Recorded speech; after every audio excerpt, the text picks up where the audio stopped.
रचन त केपी ओली निरङ्कुश, रचन त केपी ओली हिटलर, यस्तो ल्याङ्ग्रो पनि हिटलर हुनसक्छ। ठेगान लाग्यो भने अहिले विप्लवको चरणमा जानुपर्ने अवस्थामा अर्को कोद पर्व हुनसक्छ भोलि, र या त मुलुक मध्यावधिमा जान्छ, होइन भने सङ्कटकाल लाग्छ, अरू कुरा हुँदैन। यो बजारका थाङ्नाहरूले मलाई नै प्रश्न उठाए, सुनेर के सङ्कटकाल लाग्छ भन्थ्यो, खोइ कहाँ लाग्यो त सङ्कटकाल भन्छन्। प्रचण्डलाई प्रधानमन्त्री हुने जुन हतारोको रोग लागेको छ यो घातक छ। एक भाइ त पाएँ कि मैले पनि, यही मात्रै सत्य हो, यहाँ अरू सबै झुट हो। दक्षिणपन्थी अवसरवादीहरू बुढा नीलकण्ठको शरणमा गएको देखिँदैछ। वामपन्थी अवसरवादीहरू कि त विप्लव कि त वामदेवकोमा शरण पर्दै गरेको देखिन्छ। मैले त आज भनेको थिएँ र यो महिलाई कुटुम्ला जस्तो गर्थेँ, लालबुजा कटुर खान्छन् खुँदो। अब काङ्ग्रेसको एक सूत्र छ कम्युनिस्टलाई फुटाउने। शेरबहादुर प्रचण्ड गठबन्धन भन्दा ओली विप्लव गठबन्धन प्रगतिशील हुन्छ चाहिँ मै भन्छु। भोट दिने बेलामा कम्युनिस्टलाई दिने, अब मैले प्रधानमन्त्री भइदिनु पर्ने, लाज लाग्दैन मूर्ख हो भनेको न हो। हतारो त यिनीहरूलाई नै छ, प्रधानमन्त्री हुन बितिराखेको छ त। शेरबहादुरलाई बितिराखेको छैन, किन उता ढिलो चाँडो भइहाल्छन्, बितिराखेको छ। प्रचण्डलाई बितिराखेको छ। यिनीहरू आफै गिरिजाले भने जस्तो कुहिएर झर्छन् नि, थाहा छैन तपाईँलाई। 2/3 चाहिँ भाँड भैलो गराउने भनेपछि त यिनीहरू त अपराधी हुन् नि त। के छ र यहाँ मन्त्री प्रधानमन्त्री के हैसियत छ, के अर्थ छ मलाई भन्नु त। यिनीहरू फुट्नुपर्छ। यिनीहरू फुटिसकेपछि त घरका न घाटका भए। अहिले त मन्त्री प्रधानमन्त्री भन्ने कुरा त केटाकेटीको खेल भइगयो। शेरबहादुरले निर्णय गरेको छैन भन्ने कुरा पनि गल्ती हो, उनले निर्णय गरिसकेको छ। भारतलाई आधार बनाएर नेपालमा जनयुद्ध भनेको त कल्पना गर्न नसकिने कुरा थियो नि। अब व्यवहारले त्यो कुरालाई पुष्टि गरिदियो र म कम्फर्टेबल गभर्मेन्टको पक्षमा छु भनेर प्रचण्ड आफै भन्न आइपुगे। नेपालमा माओवादीले कम्युनिजमको नाममा जुन बबन्डर गर्यो त्यो अब उठ्न सक्दैन। अब मान्छेहरूले चाहिँ जातीय रूपमा नै ध्रुवीकृत हुने मनोवृत्ति विकास गर्ने जस्तो खतरा म देख्दैछु। विप्लवको कुरालाई चाहिँ जनताले कसरी हेर्दो रहेछ त, रोल्पाका जनताले कसरी हेर्दो रहेछ, त्यसपछि मात्रै यसले वर्षमानलाई के असर गर्छ, प्रचण्डलाई के असर गर्छ भन्न सकिन्छ। नेपालमा मन्त्री प्रधानमन्त्रीको न केही औकात छ न केही अर्थ छ। शेरबहादुरलाई प्रधानमन्त्री भइदिनु पर्यो भनेर जिद्दी गर्छन् यिनीहरू। यिनीहरू कम्युनिस्टै हो नि वास्तवमा, यिनीहरू चाहिँ मध्यमवर्गीय अवसरवादीहरू हुन्। अब भोलि विप्लवलाई पनि सिके राउतकै बाटोमा हिँडाउन सफल भए केपी ओली भने, केपी ओलीको त यो त प्राप्ति नै भयो नि त। सबभन्दा अहिलेको सबभन्दा राइटिस्ट फोर्स भनेको त मधेसी दलपछि त शेरबहादुर हुन् नि त। एउटाको अस्तित्वको प्रश्न, अर्काको प्रतिरक्षात्मक स्थिति, स्वार्थ मिल्यो, त्यसले उनीहरूलाई एक ठाउँमा ल्याइदिएको छ। अलमोस्ट सङ्कट भएको अवस्थामा त छ्याङ्गै देखियो। त्यस्तो बेलामा उनीहरू यहाँ आउनुको विकल्प थिएन। अब जब यस्ताले यस्तो गरे भने विप्लवले नै यस्तो नगर्लान् भन्ने पो के ग्यारेन्टी छ र। विप्लव कार्ड प्रयोग गर्ने केपी ओलीको हेतु देखिन्छ। अब कम्युनिस्ट आन्दोलनको भविष्य मैले साँच्चै चुनौतीपूर्ण चरणमा प्रवेश गरेको देख्छु म अब चाहिँ। किनभने अब जातीय प्रवृत्ति फेरि एकचोटि बढ्छ नेपालमा। अब उनीहरूले अहिले लड्ने लडाइँ भनेको चाहिँ वैधताको लडाइँ हो। निर्वाचन आयोगले आधिकारिकता निर्दिष्ट नगर्दासम्मका यी सबै हरकतहरूको मैले त कुनै पनि अर्थ छैन। नेपाली इतिहासको सबभन्दा ठुलो राष्ट्रघात चाहिँ मेलम्चीमा हो। के कारणले विप्लवहरू त्यता गए, बादलहरू यता आए। अब प्रचण्ड शेरबहादुरसँग निकटता देखाइराखेका छन् र वास्तविक क्रान्तिकारी म हुँ भनिरहेछन्। होइन है लहेर, बरु हामी विप्लवसँग नजिक छौँ, किनभने यो वामपन्थी शक्ति हो। डाक्टर साहब, तपाईँलाई एभरेस्ट नेपालमा हार्दिक स्वागत छ। ल हस्, धन्यवाद। हिजोको दिन राजनीतिक बजारमा अलिकति फरक खालको दिन भयो। करिब 2.5 वर्षदेखि भूमिगत जस्तै जीवनयापन गर्दै आएका विप्लव सार्वजनिक भए र सरकार र विप्लव बीचको वार्ता सफल भएर एउटा ऐतिहासिक कदम भयो भनेर प्रधानमन्त्री केपी शर्मा ओलीले भन्नुभयो। विप्लवले पनि त्यस्तै किसिमको प्रतिक्रिया दिए। डाक्टर साहबले कसरी लिनुभएको छ विप्लव र नेपाल सरकार बीचको वार्ता सम्पन्न भएको जुन यो अवस्था छ, यो नाटकीय रूप हो अथवा पहिलेदेखि हुँदै आएको हो, अथवा यो 3 दिनमै यो जुन यो जादुको छडी जस्तो प्रकट भयो नि डाक्टर साहब, यसलाई चाहिँ तपाईँले कसरी लिनुभएको छ? मैले यहाँबाट सुरु गरेँ। मैले त यो कपटपूर्ण हो। एक अर्को राजनीतिक स्वार्थबाट यो परिलक्षित छ। अब नेपाली जनताले चाहेको कुरा त यसबाट केही पनि हुँदैन। तर राजनीतिको बजारमा अलिक दिन यो एउटा विषयवस्तु बनेर रहन्छ। अब नेपाली मैले भने नेपाली जनताको लागि यो त्यत्रो कुनै आशाको किरण हो, कुनै प्राप्ति दिने हो भने जस्तो त्यो मलाई लाग्दैन। तर त्यही कार्यक्रममा प्रधानमन्त्री केपी शर्मा ओलीले नयाँ युगको सुरुवात भयो आजको दिन भनेर भन्नुभयो। विप्लवले पनि जनताको सपना पुरा गर्ने, सुखी नेपाली, समृद्ध नेपाली र नेपालको विकासका लागि एउटा महत्त्वपूर्ण माइलस्टोन कोसेढुङ्गा साबित भयो भन्ने तरिकाले विप्लव प्रस्तुत भए। प्रधानमन्त्री केपी ओलीले नयाँ युगको सुरुवात भन्नुभयो। यो के बनावटी कुरा थियो अथवा जनतालाई भुलभुलैया पार्ने अथवा आत्मरति मात्रै थियो, के थियो डाक्टर साहब? अब त्यही अनुसार गर्ने हो भने त उनीहरूले भनेको कुरामा हामीले विमति जनाउन आवश्यक छैन। तर यो त प्रचण्ड र ओलीको एकता हुँदा पनि भनियो र 50 वर्ष यो मोर्चा जान्छ, यो एकता जान्छ। हामी एक भएको प्रतिक्रियावादीहरूलाई सही नभयो, तिमीहरूले 50 वर्ष खाँदा हुने, हामीले 50 वर्ष खानु नहुने भन्थे। ठुल्ठुला लफाजीहरू भए, आशाको किरण देखाइयो, परिणाम त आएन त। त्यो जगमा मैले भनेको आशा गर्ने ठाउँ कमै छ। यदि त्यस्तो कुनै परिणाम ल्याउने कुरा पनि बेकारमा निराशाको पुलिन्दा बन्छ। आशा जगाइदिने पछि त्यो अनुसारको आचरण नगर्ने जुन नेपालका राजनीतिक दलहरूको अभ्यास छ, जस्तो मधेसवादी भन्यो, जनजाति भन्यो, आत्मनिर्णयको अधिकार भन्यो, संविधान सभा भन्यो, जातीय राज्य भन्यो, त्यो भनेको हकमा केही पनि खराब थिएन नि। तर ठ्याक्कै उल्टो गरियो। न आत्मनिर्णयको अधिकार दियो, न जातीय राज्यको अधिकार दियो, न स्वायत्त मधेस भयो। मान्छेमा एक खालको आकाङ्क्षा चाहिँ उठ्यो। तर त्यो आकाङ्क्षा अनुरूप नभइदिएपछि त अब त्यो विषय त कुण्ठित भयो नि त। कुण्ठाले त द्वन्द्वलाई अझ चाहिँ विस्तारित गर्ने भयो। त्यो सन्दर्भमा मैले भनेको कि अब यो भएको घटना एसच र उनीहरूले जे गर्छौँ भनिराखेका छन् त्यसको लागि त हाम्रो अभिनन्दन नै छ। अब त्यो अनुसार भइदिएन भने, जस्तो अहिले जुन यिनीहरूको किचलो सुरु भयो प्रचण्ड ओलीको, त्यस्तो हुँदैन भन्ने कुराको ग्यारेन्टी के छ? त्यसकारण जे प्रयास उनीहरूले गरेका छन् त्यसमा हाम्रो त्यत्रो विमति केही पनि छैन। तर यसबाट कुनै ठुलै एउटा चमत्कार भएको चाहिँ डाक्टर भन्ने कुरा यदि कसैले सोचेको हो भने त्यो छिटो र अपरिपक्व प्रतिक्रिया हुन्छ। त्यसरी मन बनाउनु हुँदैन। तर जति बेला विप्लवमाथि प्रतिबन्ध लगाइएको थियो 2075 फागुन 28 होला सायद, त्यति बेला प्रतिबन्ध लगाउँदा डाक्टर साहबले बालुवाटारै पुगेर जुन अनुरोध गर्नुभएको थियो, यो नगर, शान्ति प्रक्रियामा जाऊ, द्वन्द्वमा नजाऊ, प्रतिबन्ध नलाऊ एउटा पार्टीलाई भन्नुभएको थियो। त्यो हिसाबले त जे भएको छ, सरकारले जुन काम गरेको छ त्यो त सन्तोषजनक र स्वागतयोग्य कुरा त हो नि, होइन डाक्टर साहब? होइन, त्यो भन्दा पनि यो किन गरिएको भन्ने, त्यो गरिएकोमा त म आउने नै छु। अब यो किन, कुनै पनि चिजको त कुनै चिज त परिणाम मात्रै हुन्छ, महत्त्वपूर्ण त त्यसको कारणले परिणाम आउँछ नि त। के कारणले यो गरियो त? हामी के कारणले गएका थियौँ? अहिले के कारणले उनीहरू त्यति बेला यो कुरा सुन्नै मानेनन्? अहिले के त्यस्तो स्थिति आइलाग्यो उनीहरू यो ठाउँमा आइपुगे त? कि त्यो पहिला प्रश्न पार्नु पर्यो हामीलाई।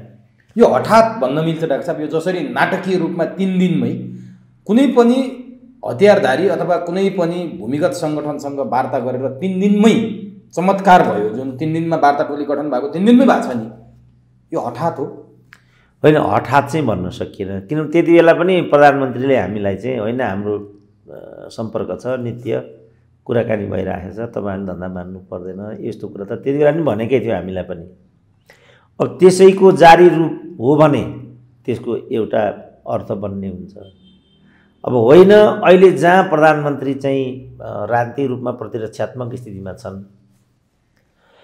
विप्लव पनि अस्तित्वको लडाइँ लडिराखेका छन्, त्यो प्रतिरक्षात्मक र अस्तित्वको रक्षार्थ चाहिँ यो संयोजन भएको हो भने त त्यो त उनीहरूको समस्या हामीमाथि थोपरिने कुरा भयो नि।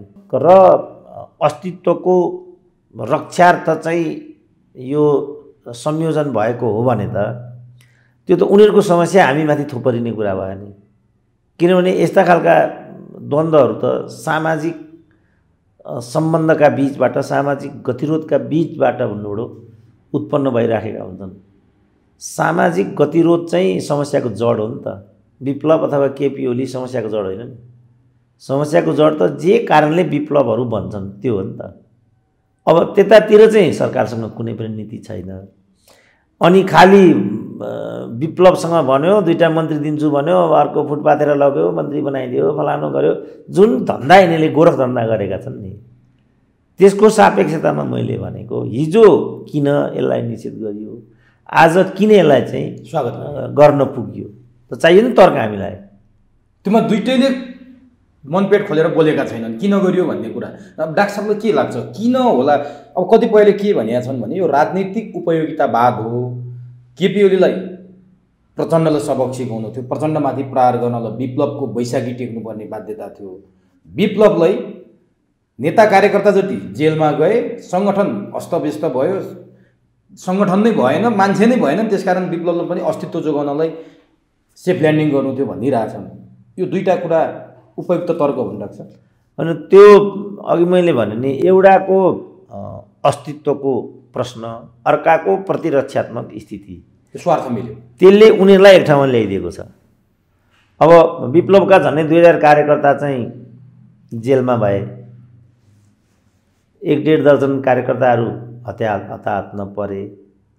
केन्द्रीय त उनीहरूको भरपर्दो भनेको चाहिँ हाम्रो बाँथोला भए, सुदर्शन ओली भए, दुईटै जेलमा भए। अनि खालि खड्ग ओली र खड्ग विश्वकर्मा के हो, खड्ग विश्वकर्मा र नेत्र विक्रम त बाँकी रहे। भनेपछि उनीहरू त नेतादेखि कार्यकर्तासम्म अलमोस्ट सङ्कट भएको अवस्थामा त छ्याङ्गै देखियो। त्यस्तो बेलामा उनीहरू यहाँ आउनुको विकल्प थिएन।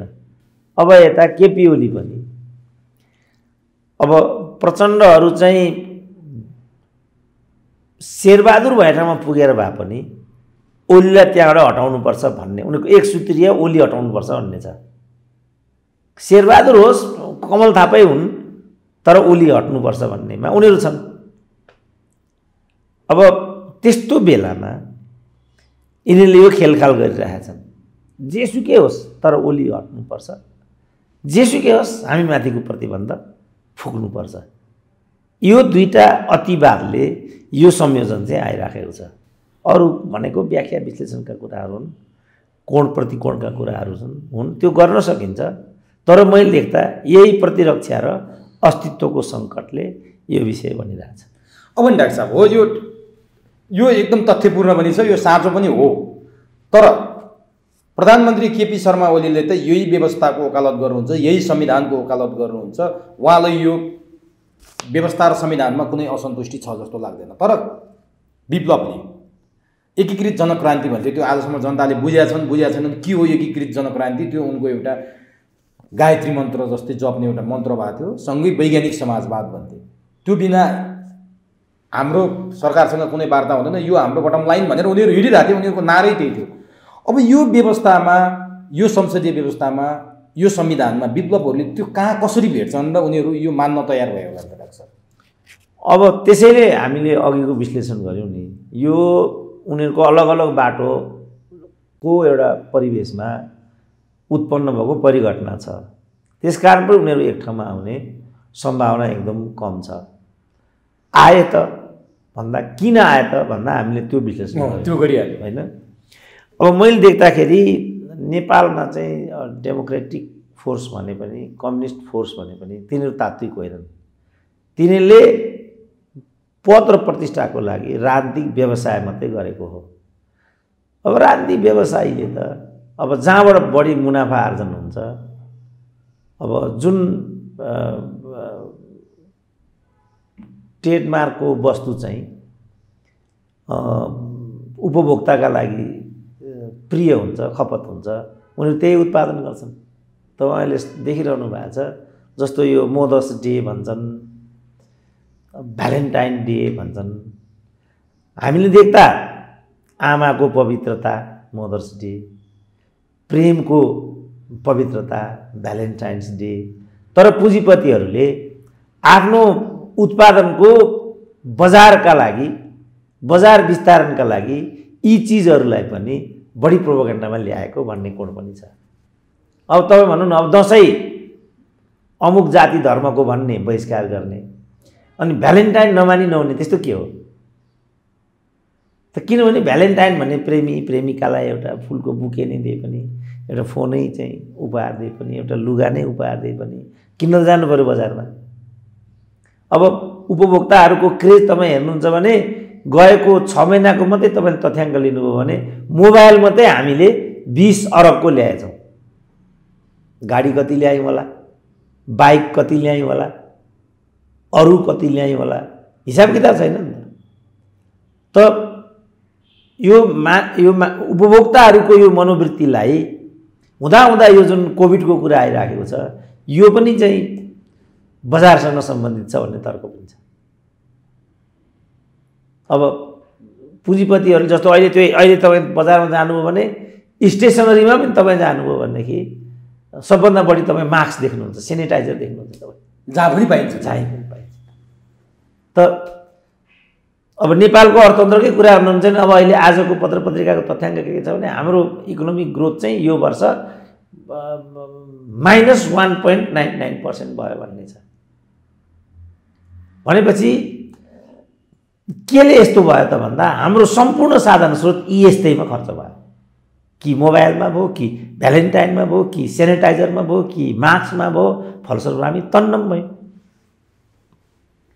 भनेपछि यो तरिकाले चाहिँ हामीले चाहिँ यो उपभोग गरिरहेका छौँ भने चाहिँ काङ्ग्रेस कम्युनिस्ट भन्नेले पनि राजनीतिलाई त्यसरी नै उपभोग गरेको म देख्छु। मैले पहिला पनि भनेको छु, हाम्रो विनोद चौधरीकै कुरा गर्नु। विनोद चौधरी पहिलो टर्म एमालेका सांसद थिए, हाल काङ्ग्रेसका छन्। आउनेमा मलाई लाग्छ मधेसवादीको हुन्छन् होला, किनभने जहाँ थोर दिँदाखेरि सांसद हुन पाइन्छ, अब उनी त व्यापारी हुन्, त्यहीबाट चाहिँ उनी सांसद पद किन्छन्। त यो त डेमोक्रेसीसँग कम्युनिस्टसँग सम्बन्धित विषय होइन नि। विनोद चौधरी त कम्युनिस्ट पार्टीको प्रतिनिधि हुन सक्दैनन् नि। त्यसो भए विप्लव पनि नाफा घाटाको राजनीतिमा प्रवेश गरे हुन अब, किनभने विप्लवलाई अलिकति र्याडिकल कम्युनिस्टको नेताको रूपमा हेरिन्थ्यो। हिजो 64 सालको संविधान सभाको चुनावमा समानुपातिक सांसद दिँदा पनि उनी सांसद भएनन्, उनले त्यो तिरस्कार गरे र उनी लाभको पदमा अहिलेसम्म बसेका थिएनन्। अब अहिलेको यो 3 बुँदे सहमति हेर्दा काहीँ पनि मूर्त भाषामा ठ्याक्कै विप्लवको माग पुरा भएको भनेर लेखिएको देखिँदैन।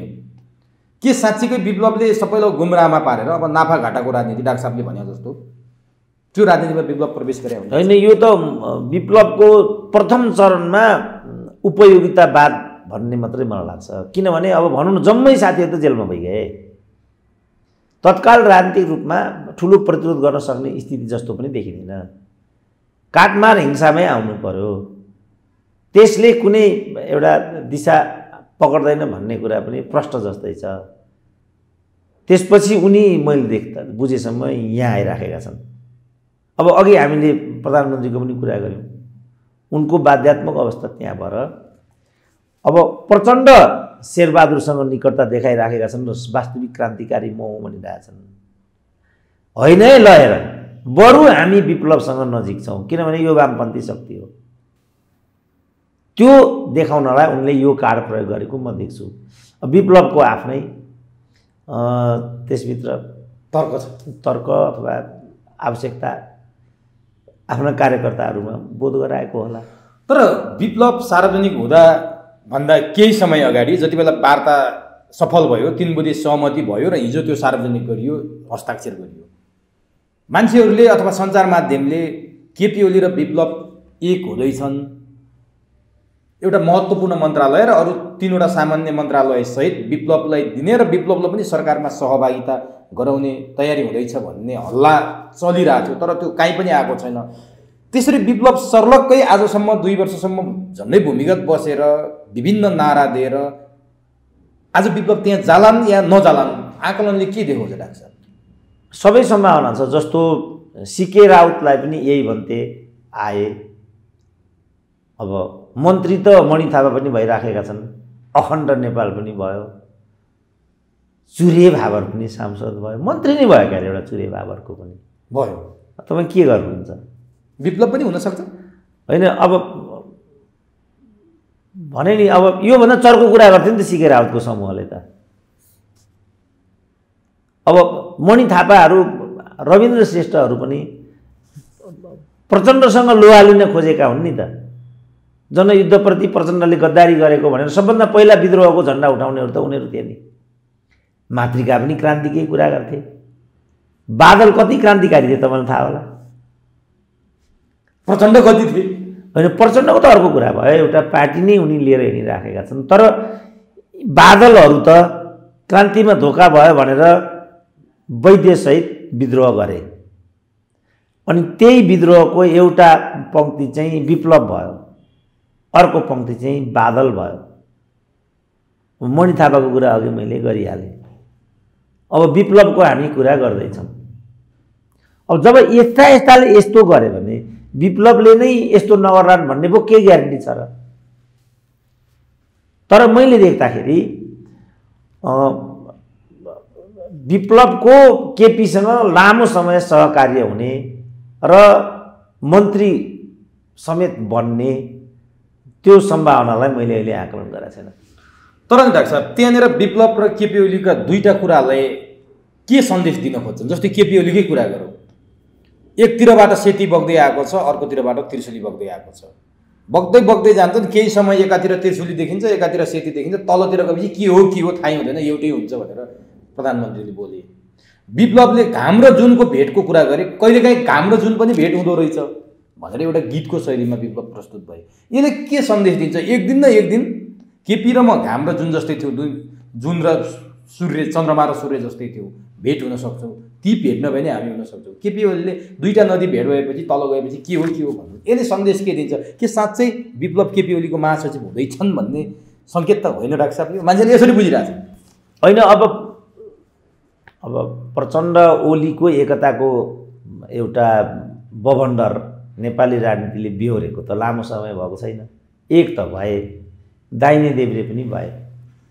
जस्तो यो माओवादीवाला, पूर्व माओवादीवाला के भन्छन् भने झलनाथ माधव नेपाल प्रचण्डसँग एकाकार हुनुहुँदा बादल टोप बहादुर केपीसँग एकाकार हुनु किन नहुने? तिमीहरूसँग गएपछि क्रान्तिकारी हुने अनि ओलीसँग रहेपछि यथास्थितिवादी प्रतिक्रान्तिकारी हुने कसरी हुन्छ र भन्ने तर्क छ। यो माओवादी जनयुद्ध भनेको फर्सी हो ती भनिरहेछ, कुहिएको फर्सी हो भनिरहेछ। बादलहरू ती छन्, किनभने मणि थापाहरू के भन्छन् भने जनयुद्धको लिगेसी चाहिँ केपी ओली, प्रचण्डसँग होइन केपी ओलीसँग छ। अब तपाईँ यसमा के तर्क गर्नुहुन्छ? कहाँबाट यो घामजुन भेटिन्छ ल भन्नु त? अब विप्लवले भनेको कुरो के यो?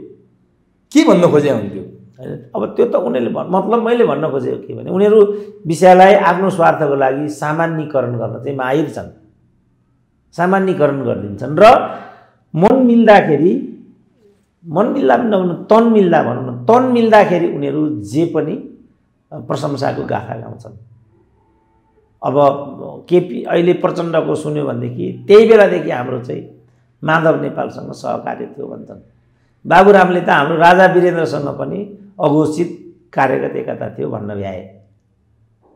त यस्ता के कुरा गर्ने र बाबु? यिनीहरू जे पनि भन्छन्। यिनीहरू किनभने यो राजनीतिलाई उनीहरू व्यावसायिक रूपमा प्रयोग गरिराखेका छन्। जसरी पनि मन्त्री हुने, प्रधानमन्त्री हुने, पार्टीको नेता हुने, आफू भए आफू हुने, आफू नभए आफ्नै स्वास्नीलाई बनाउने, छोरो बनाउने, छोरो नभए बुहारीलाई बनाउने, कुटेर भए पनि छोरीलाई मेयर बनाउने। त यसको त छेउटुपो के पनि भेटिँदैन नि। ढ्वाङ साटेर भए पनि निर्वाचित भएर आउने, अनि एक ठाउँमा हुँदासम्म पवित्रताको गुणगान गाउने, प्रशंसाको पुल बाँध्ने, छुट्टिने बित्तिकै ढ्वाङ साटेर जिताएको हो। हिम्मत छ भने चितवनबाट चुनाव जितेर देखाऊ, प्रचण्ड मुक्त कम्युनिस्ट आन्दोलन बनाउने। यसको के तर्क छ मलाई भन्दिनु त? विप्लव पनि त्यही लाइनमा आयो। विप्लवको अहिले भन्न सकिँदैन। यस्तो पृष्ठभूमिमा विप्लव जहाँ आइराखेका छन्, यो कसरी नयाँ कुरा हो र भनेको। जस्तो हिजो वैद्य पार्टी भए होइन, उनीहरू वैद्यलाई लात हानेर कसरी बादल यहाँ आइपुगे त? यही ठाउँमा आउनु थियो भने विप्लवले हिजो गरेको विद्रोहको के अर्थ हो? मातृकाले यही गरे, एक धक्का दिए फर्केर आए। फेरि जब मन्त्रीको कुरा छ, मातृका पनि मन्त्री भए, रविन्द्र श्रेष्ठ पनि मन्त्री भए। को मन्त्री भएन र नेपालमा? राजनीतिलाई धेरै तल ल्याए क्या यिनीहरूले। अब विप्लवले जुन एजेन्डा उठाएका थिए त्यो एजेन्डा त अहिले पुरा हुने अवस्था देखिँदैन। अब शान्तिपूर्ण राजनीतिमा आउने विप्लवले हिजो उद्घोष गरे, विप्लव कहाँनिर कसरी अडोलान् त? अब के विप्लव साँच्चीकै अब आउने चुनावमा भाग लेलान् अथवा भाग नलेलान्? बहिष्कार गर्ने उनीहरू त पहिलेदेखि बहिष्कार गर्दै आउने शक्तिहरू पनि हुन्, अथवा विप्लव कसरी अड्लान् त? यहाँ खालि राजनीतिको दोकान मात्रै चलाउनु जस्तो लाग्छ मलाई। अब एउटा पार्टी कार्यालय खोल्ने, त्यसलाई उद्घाटन गर्ने, वक्तव्य जारी गर्ने मोहन विक्रम सिंहको जस्तो मात्रै होला जस्तो लाग्छ मलाई, अरू होला जस्तो लाग्छ। भनेपछि विप्लवलाई उकुस मुकुस भएको थियो, सामान्य जीवन बिताउन मन लागिरहेको थियो, त्यो उनले अवसर पाएका थिएनन्। अहिले प्रचण्ड र ओलीको बिचको झगडाको जुन ग्याप थियो त्यो विप्लवलाई अनुकूल वातावरण बन्यो हो डाक्टर साहब? त्यो त भनिहालेँ, उनीहरू चाहिँ सङ्कटापन्न अवस्थामा थिए, यिनी चाहिँ प्रतिरक्षात्मक अवस्थामा पुगिराखेका थिए। प्रचण्डहरू केपी ओलीलाई यथास्थितिवादी, निरङ्कुश, प्रतिगमनकारी सबै भन्छन् नि, तर त्यसको पर्याय भनेको त नेपालको राजनीतिमा त शेरबहादुर हो नि। त्यही शेरबहादुरसँग चाहिँ गठबन्धन गर्ने, प्रधानमन्त्री बनाउने, जे पनि गर्ने, तर घोडाबाट केपी ओलीले चाहिँ ओर्लिनुपर्छ भन्ने एक सूत्रीय कार्यक्रम प्रचण्डहरूको हो। अब हामी राष्ट्रिय राजनीतिमा हेऱ्यौँ भनेदेखि अब अवसरवादी मधेसवादी दलहरूलाई छोड्दाखेरि अरू जम्मै केपी ओलीको विरुद्धमा लक्षित देखिन्छन्। त्यस्तो बेलामा विप्लव कार्ड प्रयोग गर्ने केपी ओलीको हेतु देखिन्छ। अब केपी ओलीको यो हेतु देखिन्छ भने विप्लवको यो गर्नुको पछाडि आफ्नो सङ्कटापन्न अवस्थाबाट नेता कार्यकर्तालाई चाहिँ बाहेक उनको कुनै राजनीतिक एउटा अभिष्ट देखिँदैन। किनभने यो कम्युनिस्ट इत्यादि भनौँ भने यो कम्युनिस्टसँग सम्बन्धित विषय नै छैन, कम्युनिस्ट आवरणसँग मात्रै सम्बन्धित विषय छ। केपी ओलीमा त कम्युनिस्टको कुनै एउटा छेउछन्दै देखिँदैन। तर मैले पढेको मार्क्सवादले त संसदीय दलको नेता एउटा यहाँ छ, उहाँ छुट्टै संसदीय दलको बैठक बोलाउने, आफ्नो पार्टीको झन्डै 2/3 सरकार हुँदाहुँदै अरूको घरमा किस्तीमा प्रधानमन्त्री राखेर प्रधानमन्त्री ल्याऊ, प्रधानमन्त्री खाऊ भन्दै जान मिल्दैन। खास मार्क्सवाद त म हुँ भन्ने कुरा पो चित्रण गरे त अहिले त केपी ओलीले। यो किस्तीको कुरा गर्ने हो भने त कम्युनिजमसँग सम्बन्धित फेरि यो विषय नै होइन। उनीहरूले त यसलाई प्रयोग गर्ने जनगणतन्त्रको लागि लडाइँ लड्ने हो। कम्युनिस्ट भन्नेको त यो हो। यो चुनावबाट, भोटबाट, यो भोटे राजनीतिबाट कुनै कम्युनिजम आउँदैन। कार्यकर्तालाई अब हामीले पनि भ्रमित तुल्याउनु हुँदैन।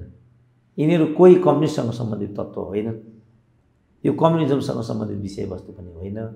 यो खालि यस्तै खालका तिलस्मी गफ गरेर मन्त्री प्रधानमन्त्री हुने, स्वास्नी छोरी बुहारी बोक्ने यो कुरा मात्रै हो। यो शहीदको सपना पनि होइन, कम्युनिजमको सिद्धान्त पनि होइन। अब अहिले कुरा के आयो भने देश र जनतालाई केही प्रतिफल हुन्छ भने छोडिदिउँ न त भन्ने कुरा आयो। यो त्योसँग पनि सम्बन्धित छैन, किनभने यही अवधिमा कल कारखानाहरू बन्द भए, उद्योग धन्दाहरू बन्द भए, भाइ छोराले एक घाँसको लागि विश्व बजारमा कत्रो जोखिम बोल्नु पर्यो। दिदी बहिनीहरू अनिश्चित गर्व बोकेर बजारभरि हिँडिराखेका हुन्छन्, रोइराखेका हुन्छन्, छाती पिटिराखेका हुन्छन्। त्यतातिर पनि राजनीति गइरहेको छैन नि त। त्यतातिर मात्रै गए पनि त्यो एक खालको वामपन्थ हुन्थ्यो, त्यतातिर पनि विषय गइरहेको छैन। भने एक थरीले अर्को थरीले कम्युनिस्ट होइन म कम्युनिस्ट हुँ भनेर भन्नुपर्ने, आफ्नो परिचय दिनुपर्ने बाध्यतामा चाहिँ पुगेछ नि यिनीहरू। अनि त्यो खेती गरे भनौँ न उनीहरूले। आजसम्म उनीहरूले म कम्युनिस्ट हुँ, फलानु हुँ भन्दै यहाँसम्म ल्याए। कहिले जनयुद्ध भने, कहिले 12 बुँदे भने, कहिले गणतन्त्र भने। यिनीहरूमध्ये कोही कहिले चाहिँ हिजो प्रचण्ड यो विप्लववाला नै भन्दै थिए हिजोको जनयुद्ध थियो, आजको चाहिँ एकीकृत क्रान्ति रे, एकीकृत जनक्रान्ति रे, जनयुद्ध होइन अरे यो आजको चाहिँ।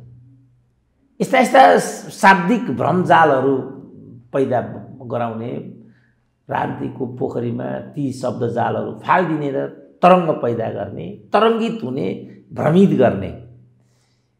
नेपाली जनताले कान ठाडो पारेर सुन्नुपर्छ के। अब यो भ्रमको खेती हो।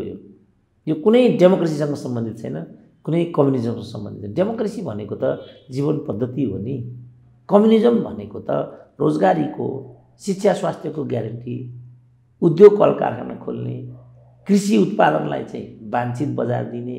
यहाँ त कम्युनिस्ट हौँ भन्छन्, उखु कृषकको मूल्य समेत भुक्तानी गर्दैनन्। हामीले आशा चप्पु देऊ भनेको होइन नि जनताले, आशा चप्पु मागे हो र जनताले।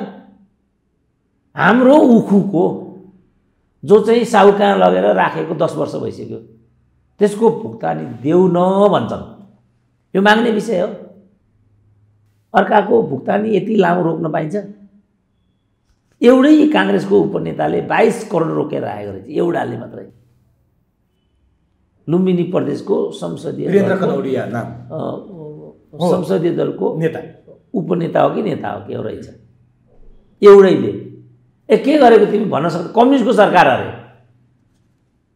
कृषकको भुक्तान फेरि मागेको हो र अघि मैले भने नि, हजुर मलाई स्वास्थ्य उपचार चाहियो भने होइन नि। मेरो त्यो पनि उखु त्यहाँ जम्मा गराउँदा कस्तो गर्नुपर्छ भने 10औं दिन लाइनमा लाग्नुपर्छ अरे। फेरि त्यहाँ ट्र्याक्टरमा उत्पादन गर्यो, ट्र्याक्टरमा लाद्यो, त्यसपछि त्यहाँ जम्मा गरायो 10औं दिन लगाएर। अब 10 वर्ष भइसक्यो भुक्तानी गर्दैन। अब कृषि मलकै तपाईँ कुरा गर्नुहोस्।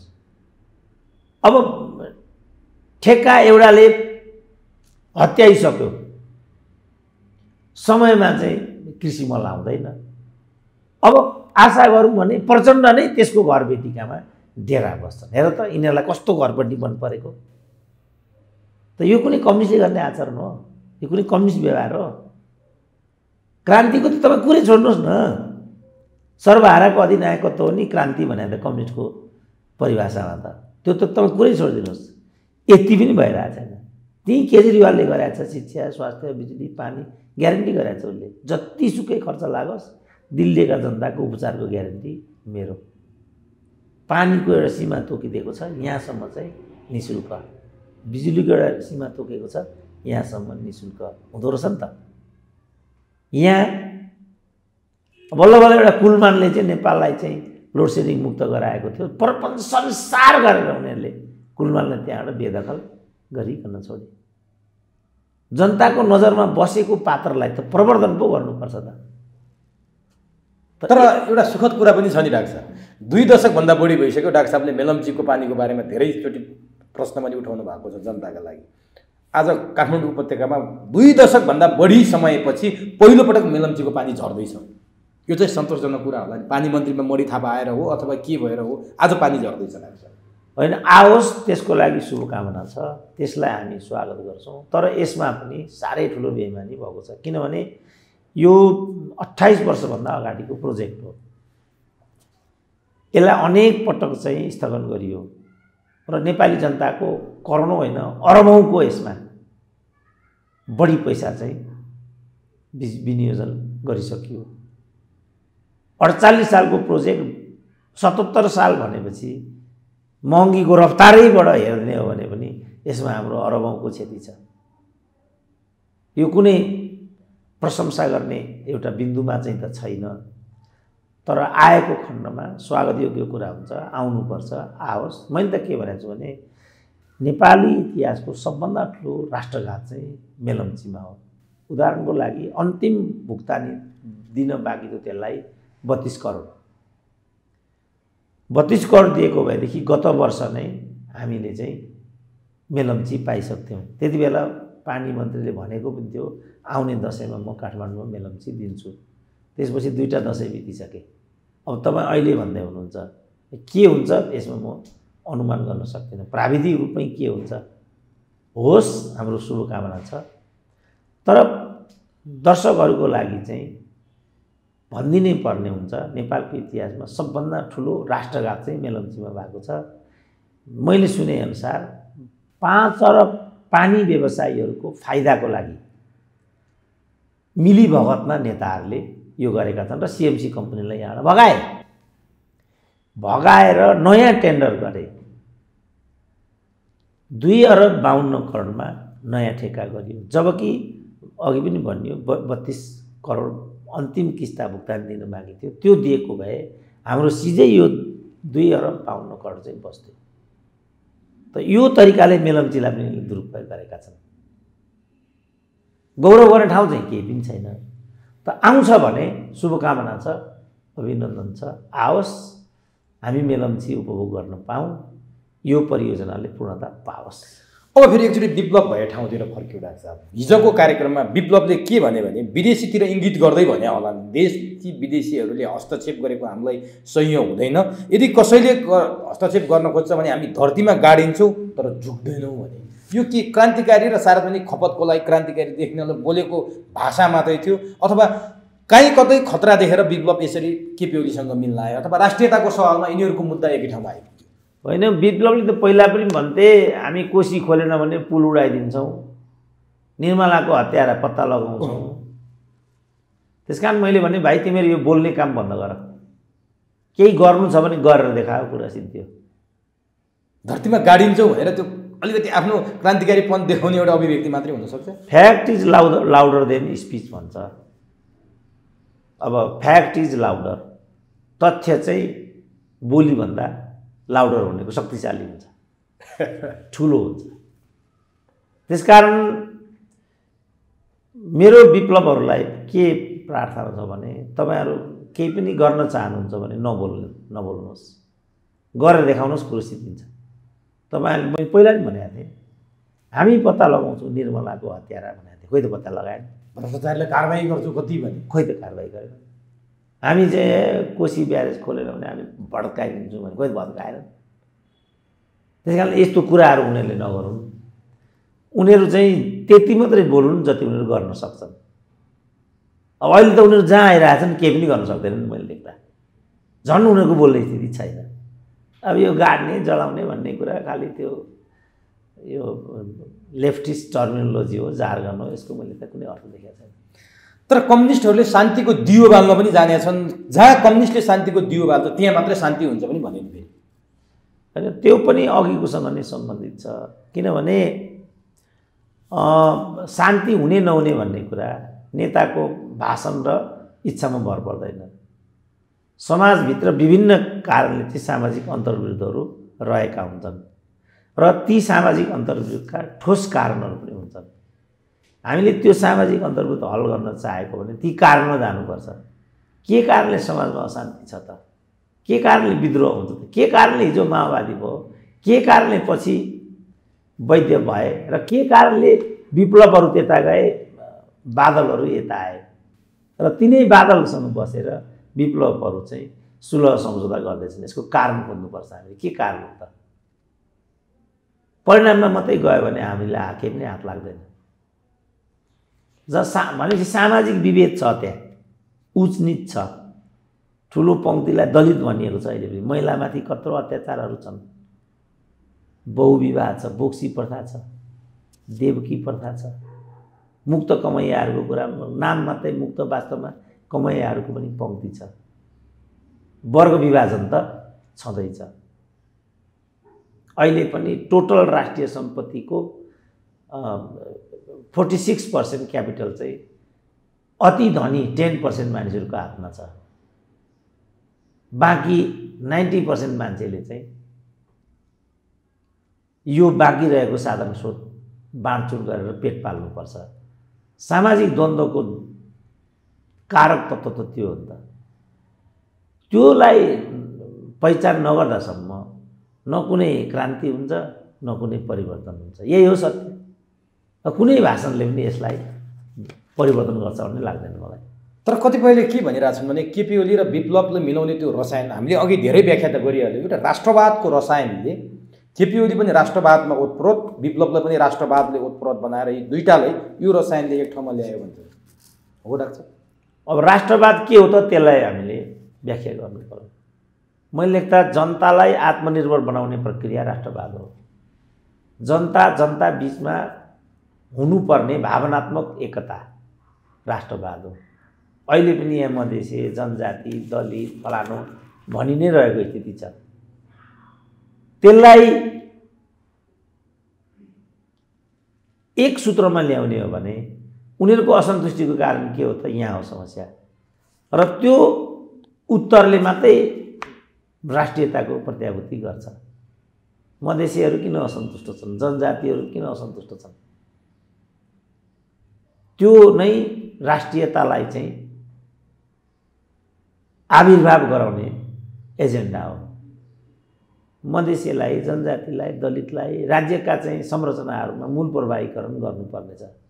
त्यो गर्यो भने मात्रै उनीहरूले यो राष्ट्रलाई चाहिँ ओन गर्छन्। त्यो ओन गरेर उत्पन्न भएको स्थिति मात्रै राष्ट्रियता हुन्छ। अब त्यो चिज उहाँहरूले आत्मसात गर्नुहुन्छ होला भन्ने लाग्दैन। कमसेकम खड्गओलीले त यो बुझेको होला भन्नेमा आई एम डाउटफुल। विप्लवले बुझेका छन् कि उनको मैले सबै व्याख्या सुनेको छैन। प्रचण्डले चाहिँ बुझेको देखिन्छ, त्यो चाहिँ हो। सिवाय अरूले यो विषयको ठिक व्याख्या गरेको मलाई थाहा छैन।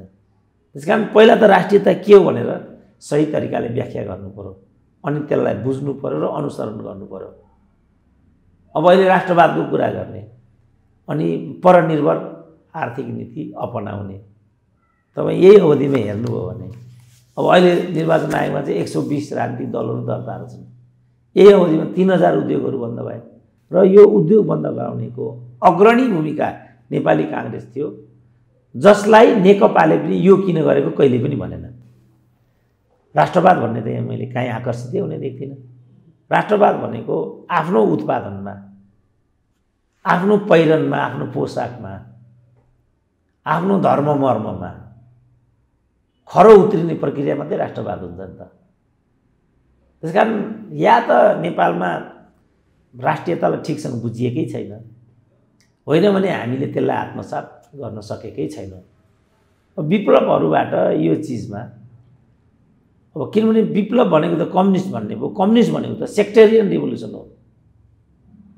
हुने खानेको विरुद्धमा हुँदा खानेहरूको प्रतिक्रिया नै त कम्युनिस्ट क्रान्ति हो। सिधै राष्ट्रियताको बर्खिलाप छ यो। एक सेक्सनलाई चाहिँ बाहेक गरेर अनि व्यवस्थापन गरेको राज्य प्रणाली राष्ट्रवादसँग जोडिँदैन। त्यो अन्ध राष्ट्रवाद बाहेक केही हुँदैन मैले देख्दा। त्यसो भने नि डाक्टर साहब, अब विप्लव र सरकार बिचमा 3 बुँदे सहमति भयो। 3 बुँदे सहमतिमा विप्लवहरू शान्तिपूर्ण राजनीतिमा आउने, उनीहरूका मुद्दा चाहिँ सरकारले खारेज गर्ने र उनीहरूलाई जेलबाट निकाल्ने, अब आन्दोलन विद्रोह नगर्ने भन्ने कुरामा उनीहरू सहमति भए।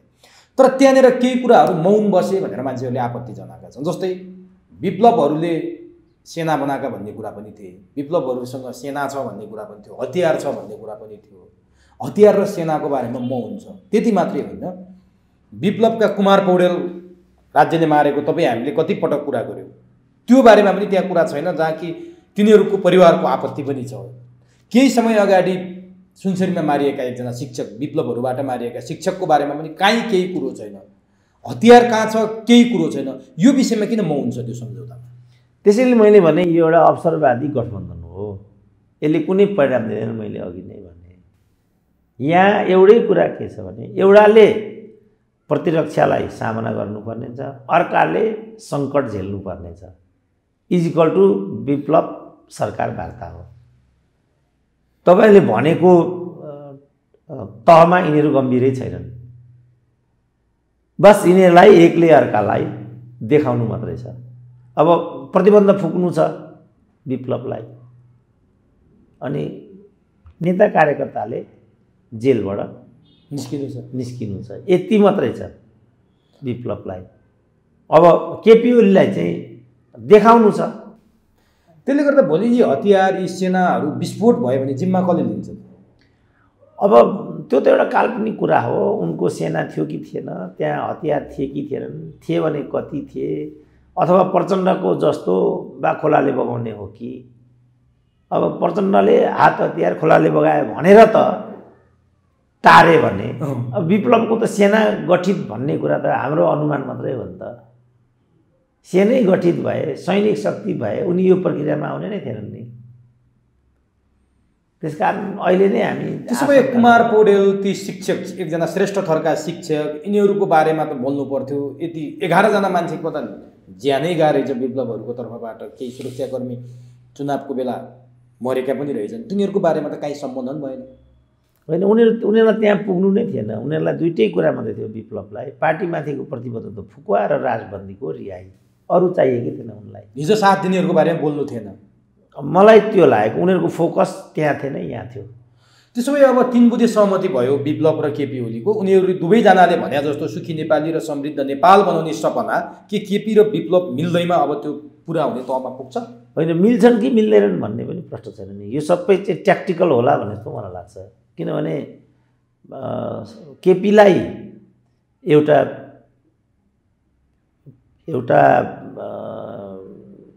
र्याडिकल प्रवृत्ति मसँग छ भनेर देखाउनु थियो। अब मधेसवादी दललाई पनि प्रक्रियामा ल्याए भन्ने हिसाबले सीके राउतलाई पनि उनले प्रक्रियामा ल्याएका थिए। अब मैले सीके राउतसँगको सम्बन्ध यसरी परिणामदायी हुन्छ भन्ने मैले नै कल्पना गरेका थिइनँ, भइदियो। अब भोलि विप्लवलाई पनि सीके राउतकै बाटोमा हिँडाउन सफल भए केपी ओली भने केपी ओलीको त यो त प्राप्ति नै भयो नि त। त्यसो भए केपी ओलीको काम अथवा ओली सरकारले जुन काम गर्यो अरू विकासका संरचनाका काम नदेखे पनि हिंसात्मक बाटोमा र विखण्डनको बाटोमा हिँडेका सीके राउत र हिंसात्मक द्वन्द्व गर्न अग्रसर भएका विप्लव जस्ता शक्तिहरूलाई शान्ति प्रक्रियामा राजनीतिक मूलधारमा ल्याउनु केपी ओलीको ओली सरकारको सफलता चाहिँ मान्न सकिन्छ होइन लाग्छ? यसलाई चाहिँ हामीले खारिज गर्नु राम्रो हुँदैन। किनभने सीके राउत पनि कमसेकम हत्या हिंसाको बाटो त उसले छोड्यो नि त, छोडेको देखियो भनौँ न। अब विप्लवले पनि त्यो बाटो छोड्नेतर्फ अग्रसर हुने सम्भावनालाई अहिले खारिज गर्न सकिँदैन। किनभने उनीहरू पनि मध्यमवर्गीय अवसरवादीहरू हुन्। तिनीहरूले लामो समयसम्म भूमिगत एउटा शैलीबाट समाज रूपान्तरणमा स्वयंलाई समर्पित गरिराख्न सम्भव छैन। किनभने यिनीहरू आधारभूत कम्युनिस्टहरू होइनन्। यिनीहरू खालि पद प्रतिष्ठाको लागि लडन्त भिडन्त गर्ने मध्यमवर्गीय वाममार्गी तबका हुन्। त्यस कारण उनीहरू जस्तो प्रचण्डै अहिले जहाँ आइराखेका छन्, शान शौकत, उनको खानपान, त्यो कम्युनिस्ट पङ्क्ति, विशाल कम्युनिस्ट पङ्क्तिहरूको प्रवृत्ति हेऱ्यो भने उनीहरूको तड्किलो भड्किलो जीवनशैली, उनीहरूको ऐयासीपूर्ण खानपान रहनसहन, त्यो कम्युनिस्टसँग काहीँ पनि सम्बन्धित छैन क्या। किनभने यिनीहरू कम्युनिस्टै हो नि वास्तवमा। यिनीहरू चाहिँ मध्यमवर्गीय अवसरवादीहरू हुन्। अवसरको लागि, पद प्रतिष्ठाको लागि कम्युनिस्ट एउटा आवरण लिएका मात्रै हुन्। अघि पनि हामीले भन्यौँ काङ्ग्रेसहरू पनि उल्लेखनीय रूपमा त्यही हुन्। तर हुँदाहुँदै पनि उनीहरू प्रजातन्त्र चाहिँ भनि नै रहन्छन्।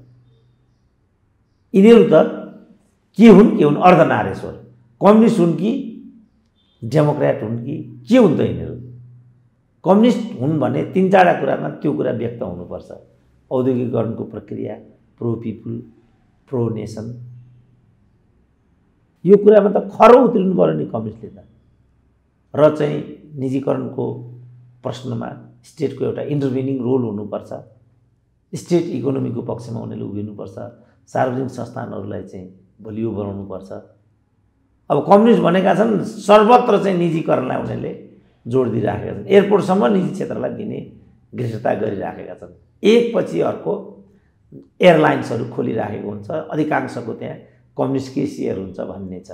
कमसेकम नीति त देखिएकै छ हामीले। र स्वास्थ्य क्षेत्रमा अधिकांश निजी हस्पिटलहरूको जुन लगानी हो त्यो कथित कम्युनिस्ट नेताहरूकै भन्ने छ। अब यो त कम्युनिस्टसँग सम्बन्धित विषय भएन। त्यसो भने डाक्टर साहब अलिकति समस्या कहाँनिर देख्यो भने जस्तै सीके राउतसँग सम्झौता गरियो, सबैले स्वागत गरे, विखण्डनको मुद्दा लिएर हिँडेका सीके राउतले मुद्दा छोडे भनियो। तर उनका समर्थकहरू जो बन्दी थिए तिनीहरूलाई जेलबाट निकाल्न संवैधानिक जटिलता, कानुनी जटिलताले अहिलेसम्म पनि पुरा हुन सकेका छैन भन्ने कुरा आइरहेछ। विप्लवमा पनि भोलि यही लागू नहोला भन्न सकिन्छ र केपी ओलीले त भन्ने नि, तर कानुनका जटिलता छन्, न्यायालयका कुराहरू छन्, त्यो कसरी सम्भव होला त? राजनीतिक निर्णय हुने बित्तिकै अदालती कुरा चल्दै जान्छ नि। तपाईँ देखिरहनुहुन्छ बालकृष्ण ढुङ्गेलको केस होइन। अब अस्ति राष्ट्रपतिको विशेषाधिकार प्रयोग गरेर 74 जनालाई आम माफी दियो। राज्य अगाडि सरेपछि कसको के लाग्छ बाबु? तपाईँ देखिरहनु भएको छ त्यो निरञ्जन कोइरालाको केस पनि तपाईँले देख्नुभयो। त्यस कारण राज्यले आँखा चिम्लिदियो भनेदेखि सबै कुरा भइहाल्छ नि त। त्यसो भए कतिपयको विश्लेषण के छ भने विप्लव यसरी शान्तिपूर्ण राजनीतिमा आउनुको सबैभन्दा बढी धक्कामा वर्षमान पुन जो विप्लवका प्रतिस्पर्धी भनेर पनि चिनिन्छ, यी दुईटालाई चाहिँ निकै असर पार्छ विप्लवको यो शान्तिपूर्ण राजनीतिले। र केपी ओलीले गर्न खोजेको पनि त्यही हो। र भोलि यदि चुनाव भइहालेछ भने वर्षमानसँग अथवा रोल्पाबाट विप्लवले चुनाव लडाउने केपी ओलीको योजना छ भनेर केही तथ्य र केही स्रोतहरूले पनि भनेको मैले सुने। के साँच्चीकै विप्लवको अवतरण प्रचण्ड र वर्षमानको लागि टाउको दुखाइ हुने हो डाक्टर साहब? होइन, अब त्यस्तो उनीहरूलाई लाग्छ पनि होला। अब राजनीतिलाई मूल प्रवाहीकरण गर्न यिनीहरू सक्षम हुन्छन् कि हुँदैनन्। जस्तो अब कमल थापाहरूले पनि राष्ट्रियताको कुरा उठाइराखेका छन्। सिपी मैनालीहरू, चित्रबहादुर केसीहरू पनि, रोहितहरू पनि राजनीतिक रूपमा त्यत्रो बेइमानी गरेको त हामीलाई थाहा छैन। खै त जनताले साथ दिएन। अब नेपाली जनता चाहिँ हामी हिन्दू धर्मी हौँ भन्छन्, हामीलाई सङ्घीयता चाहिँदैन, मन पर्दैन भन्छन्, तर चित्रबहादुर केसीलाई त भोट हाल्दैन। सिपी मैनालीहरू हाउसमा भइदिएको भए नराम्रो त केही पनि हुँदैन थियो नि त। एकै भोट हाल्दैन सिपी मैनालीलाई। अब विप्लवलाई छुट्याएर नेपाली जनताले संरक्षण गर्छ भन्ने कुरा अहिले नै चाहिँ म यही आधारमा चाहिँ धक्का हुन्छ भन्ने सिद्धान्तलाई म मान्दिनँ। अब जस्तो अहिले प्रचण्डहरू चाहिँ शेरबहादुरसँग गठबन्धन गर्ने भन्दैछन्। यदि त्यस्तो गरे भने शेरबहादुर प्रचण्ड गठबन्धन भन्दा ओली विप्लव गठबन्धन प्रगतिशील हुन्छ चाहिँ मै भन्छु। तर अब जनताले त्यसलाई कसरी हेर्छन् भनौँ न। नेपालमा पहिलो जनसेना गठनको परिकल्पना गर्ने परिकल्पनाकार त वास्तवमा सिपी मैनाली हुन् नि। सिपी मैनालीलाई नै असान्दर्भिक गरियो। चित्रबहादुर केसीहरूको अघि पनि हामीले कुरा गऱ्यौँ। रोहित पनि कुनै भ्रष्ट नेता हुन् त आजसम्म कसैले पनि भनेको छैन। जातिवादी प्रवृत्तिमा पनि अरूको तुलनामा कम हार्मफुल भन्ने मलाई पनि लाग्छ। तर खोइ त जनताले न्याय गर्दैन त। त्यही भएर भन्न सक्ने अवस्था छैन। त्यसकारण यहाँ चाहिँ जनताले ठ्याक्कै यो तरिकाले भर्डिक्ट देला भन्ने कुरा भनियो भने मलाई चाहिँ त्यो अपरिपक्व हुन्छ। मैले भने नि अब शेरबहादुरलाई प्रधानमन्त्री भइदिनु पर्यो भनेर जिद्दी गर्छन् यिनीहरू। अब शेरबहादुर विप्लव भन्दा त मैले देख्दा कम्युनिस्टको आँखाबाट, डेमोक्रेसीको आँखाबाट त शेरबहादुर नै हिमायती हुन्। ट्रु डेमोक्रेट त हुन् उनी, आचरण जेसुकै होस् तर डेमोक्रेट त हुन्। तर यिनीहरू त ट्रु कम्युनिस्ट होइनन् भन्ने कुरा मै भनिदिन्छु। सामान्य लेफ्ट मात्रै पनि हुन नसकेपछि जनता त धर्म सङ्कटमा पर्छ। त्यसकारण यो धर्म सङ्कट चाहिँ अहिले नै निरूपण भइसके जस्तो मलाई लाग्दैन। अब भोलि जनताले होइन, जस्तो भनौँ न पहिलो संविधान सभाका बेला वात त जनताले माओवादीले साथ दिए नि त। तर त्यो अनुसार उसले आचरण नगरेपछि दोस्रो संविधान सभामा पुग्दा उनीहरूले आफ्नो समर्थन चाहिँ फिर्ता लिए। त्यसपछि नै माओवादी ओह्रालो लागेर आजको ठाउँमा आएको छ। अब प्रचण्ड यो विप्लवको कुरालाई चाहिँ जनताले कसरी हेर्दो रहेछ त, रोल्पाका जनताले कसरी हेर्दो रहेछ, त्यसपछि मात्रै यसले वर्षमानलाई के असर गर्छ, प्रचण्डलाई के असर गर्छ भन्न सकिन्छ। बेइमान गरेको छ प्रचण्डहरूले। अब अहिले नेपाली जनताले चाहिँ यी बेइमानीहरूलाई दण्डित गर्नुपर्छ भन्ने लाग्यो भने जस्तो मलाई अब अहिले के लाग्दैछ भने काठमाडौँमा लामो समयसम्म कम्युनिस्ट पार्टीहरूको वर्चस्व रह्यो। बिस्तारै काठमाडौँको जनताले के बुझ्यो भने यो त काठमाडौँका जनताको कुरा मात्रै गर्ने, व्यवहारमा त यिनीहरू वास्तवमा आत्मकेन्द्रित नै रहेछन्, स्वार्थी नै रहेछन् भन्ने बुझिसकेपछि क्रमशः काठमाडौँबाट पनि वामपन्थीहरू हार्ने यस्तो स्थिति देखा पर्दै गयो। नरहरीले जिते, गगनले जिते, एकजना केसी सुप्रभा घिमिरेले जितिन्। तिनले जितिनन्। 64 मा त तिनैले जितिन्। गगनको ठाउँमा 4 नम्बर क्षेत्रबाट जितेकै जितिन् सुप्रभा घिमिरे। पछि 70 मा टिकट नपाउँदा गगनको विद्रोही उठेर हारिन् फेरि काङ्ग्रेसकै। अब कीर्तिपुरका छन् केसी भन्ने राजन केसी जिते। अब कीर्तिपुरमा नवीनराज जोशीले जिते। नवीन हो। यो तरिकाले किन त भन्दा यो त वामपन्थीहरूको वर्चस्व भएको यो क्षेत्र हो नि। अब उनीहरूले जातीय राज्यको कुरा गरे, के गरे, गणतन्त्र भने, काठमाडौँको मतदाता चाहिँ लामो समयसम्म उनीहरूप्रति आकर्षित नै रहे। अब मलाई के लाग्दैछ भने उनीहरू विकसित हुन्छन्। ट्रु जातीय ट्रेन्ड अब देखा पर्छ नेपालको राजनीतिमा। किनभने धोकाधडी भयो नि त। जातीय नारा उछालियो तर जातीय एउटा स्वशासनदेखि लिएर जातीय पहुँचलाई पनि प्रत्याभूत गर्न सकेन नि वामपन्थी प्रवृत्तिले। अब मान्छेहरूले चाहिँ जातीय रूपमा नै ध्रुवीकृत हुने मनोवृत्ति विकास गर्ने जस्तो खतरा म देख्दैछु। त्यो भयो भने त झन् प्रतिरक्षात्मक स्थितिमा उनीहरू पुग्छन्। त्यसो भए अब नेपालमा हुन त डाक्टर साहबले कम्युनिस्ट कोही छैनन् भन्नुहुन्छ, तर लिखत रूपमा लेखिएका अब जसरी लेखिए जसरी भनिए नेपालको कम्युनिस्ट आन्दोलनको भविष्य चाहिँ के देखिन्छ त डाक्टर साहब? अब कम्युनिस्ट आन्दोलनको भविष्य मैले साँच्चै चुनौतीपूर्ण चरणमा प्रवेश गरेको देख्छु म अब चाहिँ। किनभने अब जातीय प्रवृत्ति फेरि एकचोटि बढ्छ नेपालमा र जातीय आधारमा मान्छेहरू मतदान गर्ने मनोवृत्तितिर मानिसहरू अब उठ्छन्। किनभने जातीय कुरा जति नै उचाले पनि त्यो चिजलाई चाहिँ माओवादीले एकचोटि आफ्नो कमान्डमा राखेको थियो। जातीय कुरा उचाल्यो तर जातीय अतिमा जान दिएन उसले। तर माओवादी पनि एउटा जातीय प्रश्नलाई आफ्नो राजनीतिक फाइदाको लागि तुरुप प्रयोग गर्ने विचार रहेछ भन्ने कुरा त अब पुष्टि भयो नि त। भनेपछि जातीय आधारमा राजनीतिक आधारमा प्रोपेगेन्डाको आधारमा जुन वाम वर्चस्व चाहिँ नेपालको राजनीतिमा हाबी थियो त्यो यहाँसम्म आइपुग्यो, 2/3 पनि पुग्यो, उत्कर्षमै पुग्यो। तर उनीहरूले त्यसलाई त कहीँ पनि फलदायी बनाएनन् नि। अब यिनीहरूलाई दण्डित गर्नुपर्छ त मै भन्छु नि। मलाई लाग्छ यिनीहरू दण्डित हुन्छन्, अब दण्डित हुने पालो यिनीहरूको छ।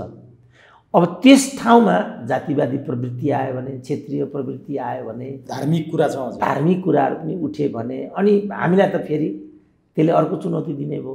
त्यो चाहिँ मेरो लागि सोचनीय कुरा छ व्यक्तिगत रूपमा। किनभने म यो राष्ट्रको अखण्डता र नेपाली बिचको सामाजिक सद्भावको पक्षमा आफूलाई उभ्याउने मान्छे र कुनै पनि किसिमको अतिवादबाट टाढा रहने चाहना भएको मान्छे हुँ म। जातीय आधारमा, भाषिक आधारमा, धार्मिक आधारमा, लिङ्गीय आधारमा, क्षेत्रीय आधारमा हामीले विषयलाई उठान गर्नु हुँदैन र कुनै पनि किसिमको अतिवाद चाहिँ ठिक हुँदैन। बुद्धले भने जस्तो मध्यम मार्ग सबभन्दा राम्रो मार्ग हुन्छ भन्ने स्कुल अफ थटको मान्छे हुँ म। त्यस्तो बेलामा यी कुनै पनि प्रवृत्तिहरू हाम्रो सामाजिक ऐक्यताको लागि हानिकारक हुन्छन् भन्ने मेरो आफ्नो बुझाइ छ। अब नि डाक्टर साहब, अब विप्लवसँग म केही थोरै कुरा गर्छु डाक्टर साहबलाई र अनि म भोलिको चाहिँ 23 गतिकोमा केन्द्रित भएर कार्यक्रमलाई सक्ने विचारमा छु। जस्तो विप्लव पटक पटक डाक्टर साहबले भन्नुहुन्छ प्रचण्डसँग चित्त बुझाएनन्, वैद्य कहाँ गए, वैद्यसँग चित्त बुझाएनन्, फेरि आफै विप्लव भएर गए, विप्लव शान्तिपूर्ण आन्दोलनमा मात्रै रहेनन्, 2 वर्ष भूमिगतै रहे भनेर हामीले धेरै व्याख्या गऱ्यौँ। उनी म फरक दिन्छु भनेर गएको थिएँ। तर आज जसरी यहाँ आए, अब प्रचण्ड, वैद्य, बादल अथवा सिपी मैनाली जे भनौँ न, रोहितहरू भन्दा विप्लव कसरी फरक भएर आफ्नो फरक प्रस्तुति दिन सक्छन् त? दिएनन् भने त उनको अस्तित्व नै नरहने देखियो नि। होइन, यो त मैले भने नि, यो त अस्तित्वको लडाइँ मैले अघि भने। यदि दिन सकेनन् भने के हुन्छ? दिनै सक्दैनन्। किनभने नेपालमा माओवादीले कम्युनिजमको नाममा जुन बवन्डर गर्यो त्यो अब उठ्न सक्दैन। त्यो माओवादीको दुरुपयोग नै यिनीहरूको अवसानको कारण हो। त्यहाँ त हत्या, हिंसा, चन्दा, फिरौती सम्पूर्ण हथकण्डा उनीहरूले प्रयोग गरेका थिए र त्यसको आधार चाहिँ भारत थियो। भारतलाई आधार बनाएर नेपालमा जनयुद्ध भनेको त कल्पना गर्न नसकिने कुरा थियो नि। अब व्यवहारले त्यो कुरालाई पुष्टि गरिदियो र म कम्फर्टेबल गभर्मेन्टको पक्षमा छु भनेर प्रचण्ड आफै भन्न आइपुगे। र त्यति मात्रै भएन, उनले त मैले जनयुद्ध छोडिसकेँ समेत पनि भने। त यो त जनयुद्धका योद्धाहरूमाथिको ठुलो घात र बेइमानी हो नि त। अब विप्लव भए ठाउँमा आउँ। विप्लवले प्रचण्डले गरेको बेइमानी र जनयुद्धमाथि भएको गल्तीले सच्याउँछु भनेको थियो। त्यो धोकाले पैदा गरेको पराकम्पन हो नि त विप्लव भनेको त। तर जत्रै गरे पनि पराकम्पन चाहिँ भूकम्प हुँदैन, पराकम्प मात्रै हुन्छ। यो पराकम्प मात्रै हो, यसले त्यति डराउनु पर्दैन। अब यो सक्यो, म सम्भव देख्दिनँ। अब डाक्टर साहब, जति बेला विप्लवको प्रशंसा गर्दै थिए प्रधानमन्त्री ओलीले राष्ट्रिय सभा गृहमा, त्यति बेला सिंहदरबारको नेकपाको संसदीय दलको कार्यालयमा प्रचण्ड माधव नेपालहरू बैठक गर्दै थिए। केपी ओलीले अध्यक्ष संसदीय दलको नेता बिनाको कसको बैठक, कुन पार्टीको भनेर प्रश्न गरे। उहाँहरूमाथि वैधानिकताको प्रश्न पनि उठाइदिए। त्यो ठिक थियो नि केपी ओलीले उठाएको, किनभने वैधानिक रूपमा त संसदीय दलको नेता केपी ओली नै थिए।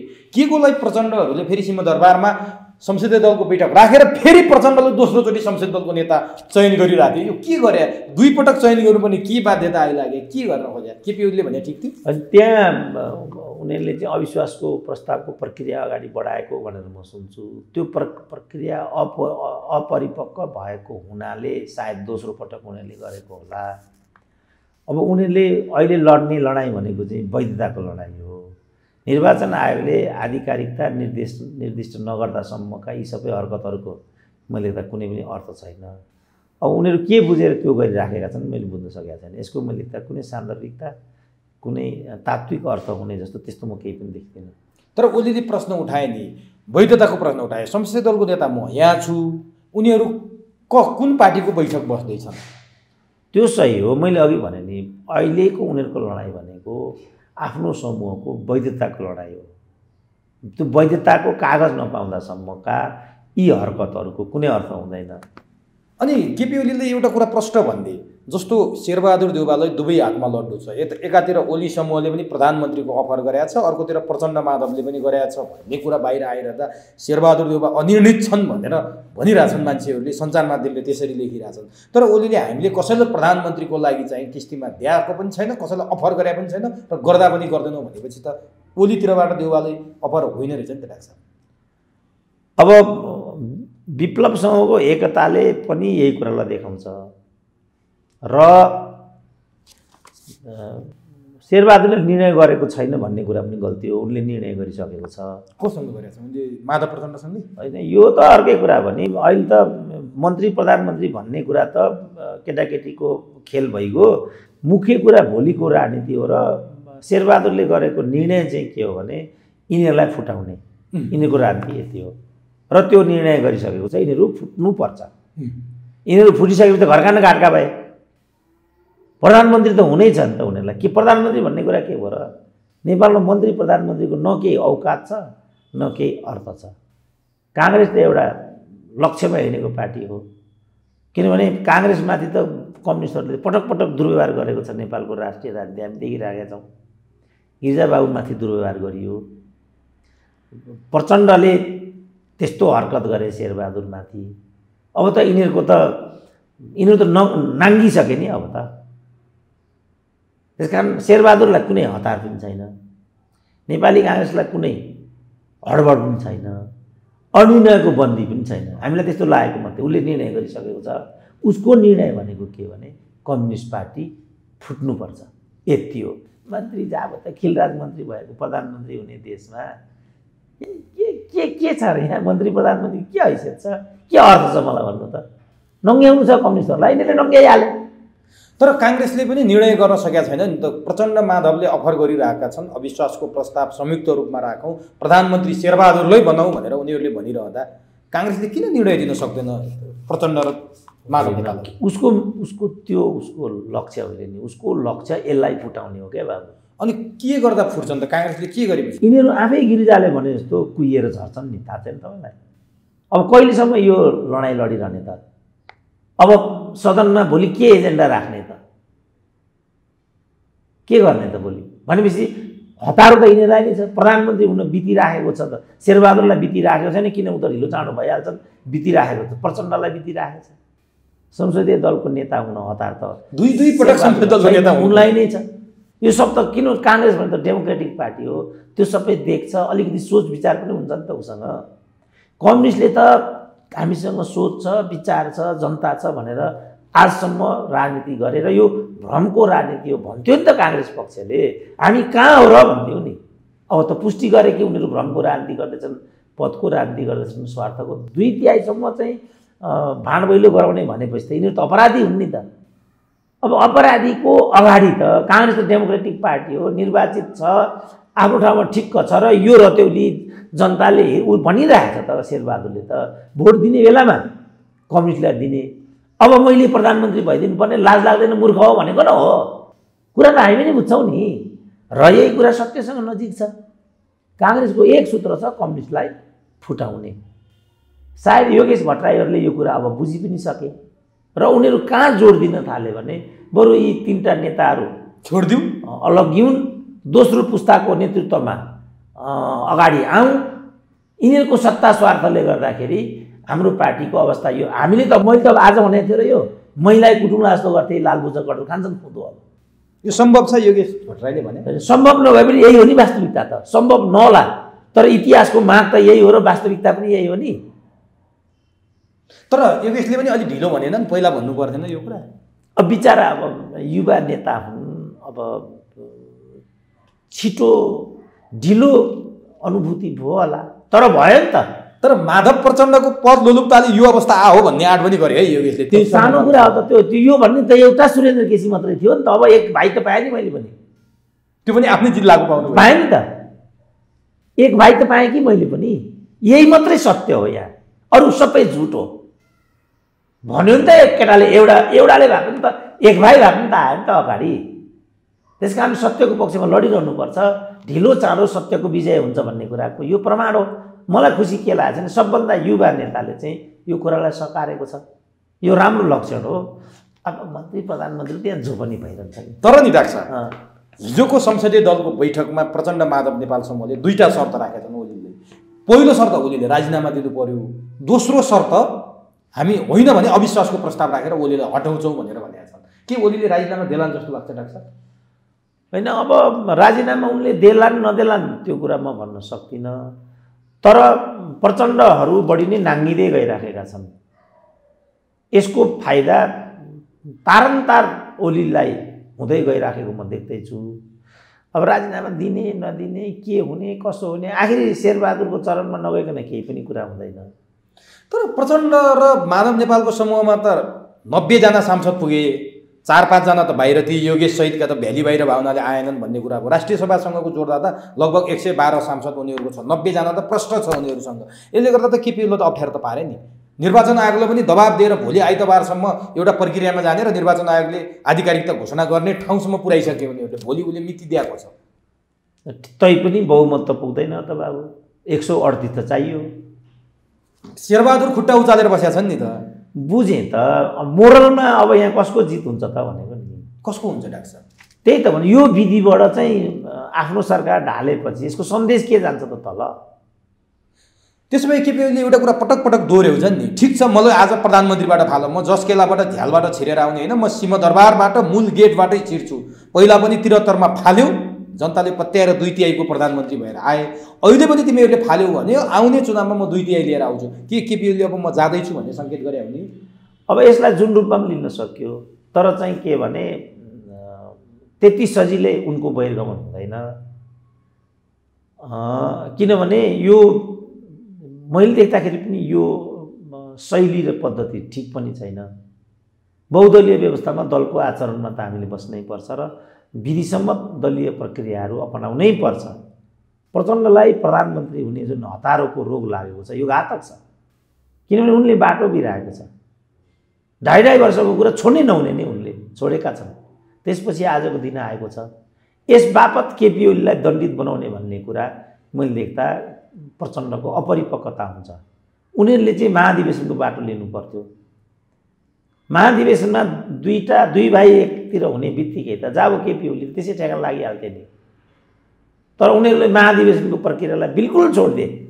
तर गम्भीर कुरो कहाँनिर आयो भने डाक्टर साहब, उनीहरूले बहुमत सांसद हामीसँग छन् भनेर संसद सचिवालयलाई केपी ओलीलाई संसदीय दलको नेताको हैसियतमा कुनै काम गर्न नदिनु, सुभाष नेमाङलाई, विशाल भट्टराईलाई कुनै काम गर्न नदिनु भनेर पत्राचार गरिसके। अब के हुन्छ भोलिको संसदमा? ए बाबा, तपाईँ यो संस्थाको चाहिँ एउटा प्रस्तुता हुनुहुन्छ अनि उमेश आजदेखि छैन भनेर कुनै एउटा मान्छेले भन्दैमा तपाईँ यहाँबाट हट्नुहुन्छ त यसको पनि एउटा प्रक्रिया होला। तर बहुमत संसद हामीसँग छन् भनेर उनीहरूले सिग्नेचर क्याम्पेन पनि गरे। त्यसले पनि त्यो प्रक्रियाबाट मात्रै परिपक्वता पाउँछ होला नि त, कि त्यसै पाइहाल्छ? त्यसो भए यसरी बुझौँ डाक्टर साहब, प्रचण्ड माधव नेपालहरूले गरेको काम अवैध छ हो? होइन, त्यो त प्रष्ट कुरा छ नि त। किनभने मैले भनिहालेँ दलीय व्यवस्थामा दल निर्णायक हुन्छ। दल निर्णय हुनको लागि प्रक्रियाबाट दलीय संरचनाहरू मार्फत कुनै पनि निर्णयले चाहिँ परिपक्वता लिनुपर्छ। त्योभन्दा बाहिरबाट भएको हरकत त जबरजस्ती भयो नि। जस्तो अब पार्टी फुट्यो, पार्टी फुटेपछि सबभन्दा पहिला विभाजित पार्टीको वैधताको प्रश्न आयो। त्यो वैधताको प्रश्न निर्कुल गर्ने एकाइ भनेको चाहिँ निर्वाचन आयोग हो। केपी ओलीले चाहिँ हाउस विघटन गरे। केपी ओली हाउस विघटन गरेपछि अदालतले मान्दैन। यिनीहरू प्रतिगमन हो, निरङ्कुशता हो भन्थे। म भन्थे यो निरङ्कुशता पनि होइन, प्रतिगमन पनि होइन, यो स्वेच्छाचारिता र गैर संवैधानिक हरकत मात्रै हो। उदाहरणको लागि यो विषय अदालत जान्छ, भोलि अदालतले तिम्रो हरकत गलत छ भनिदियो भने त केपी ओली त डल्लिहाल्छन्। डल्लिए नि त, रचन त केपी ओली निरङ्कुश, रचन त केपी ओली हिटलर। यस्तो ल्याङ्ग्रो पनि हिटलर हुनसक्छ। ठेगान लाग्यो भने अहिले विप्लवको चरणमा जानुपर्ने अवस्थामा केपी ओली भनेपछि हिटलर रचन त यस्तो यस्तो जुन बबन्डर खडा गरेर हरकत जो गरे प्रचण्डहरूले यो आत्मघाती छ। त्यसो भए अब 24 घण्टा भन्दा अलिकति केही बाँकी छ। भोलि के हुन्छ त डाक्टर साहब? 23 गते संसदको बैठकमा केपी ओलीले राजीनामा नदिने त्यो शर्त पनि मानेनन्। त्यो हो भने हामी अविश्वासको प्रस्ताव दर्ता गर्छौँ भनेर उनीहरूले बलजफ्ती गर्दैछन्।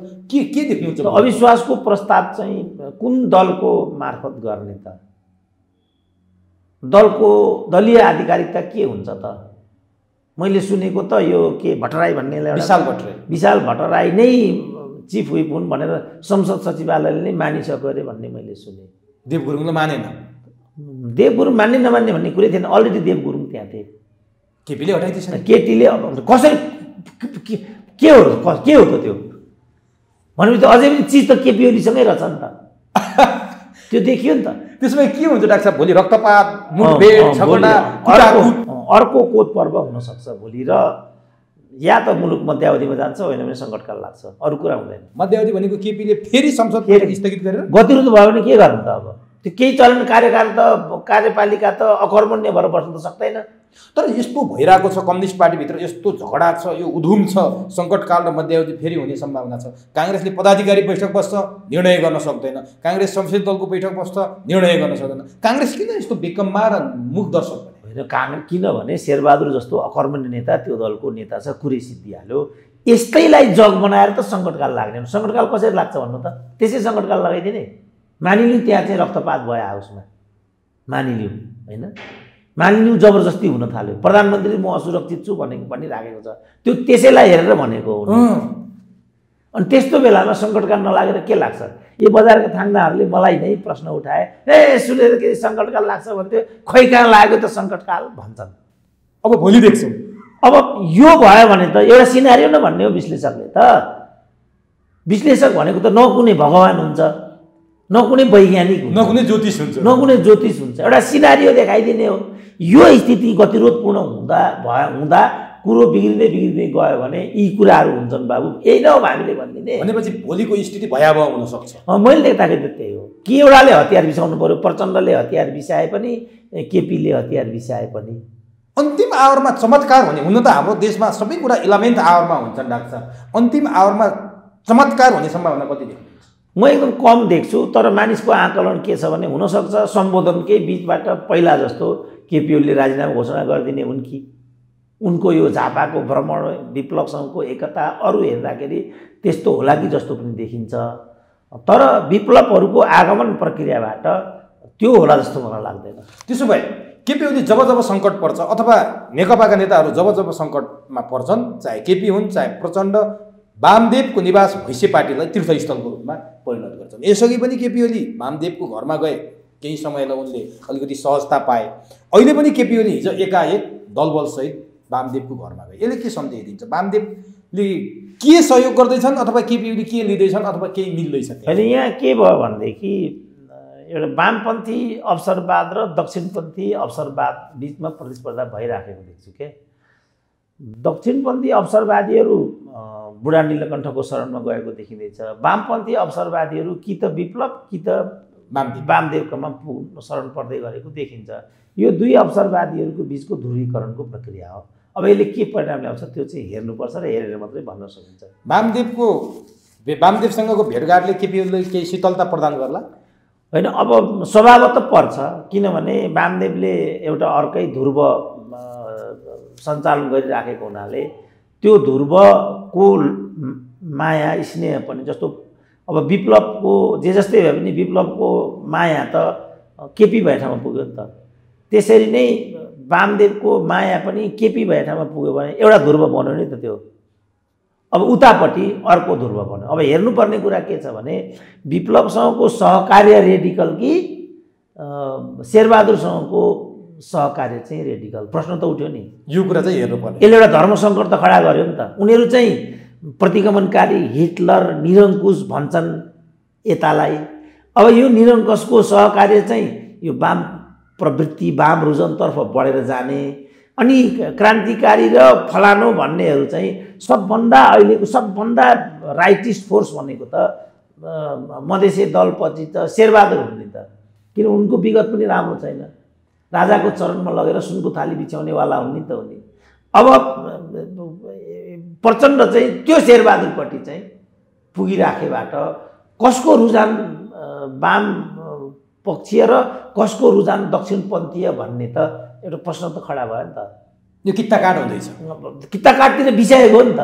यिनीहरू दुवै उत्तिकै अवसरवादी घिउ बेचुवा र तरवार बेचुवा भएको हुनाले के गर्छन् के गर्दैन थाहा छैन। अब कमल थापाले बाबुरामलाई प्रधानमन्त्री अफर गर्नु भनेको त लज्जास्पद कुरा हो नि। त यी त जे पनि भन्छन् के स्वार्थको लागि।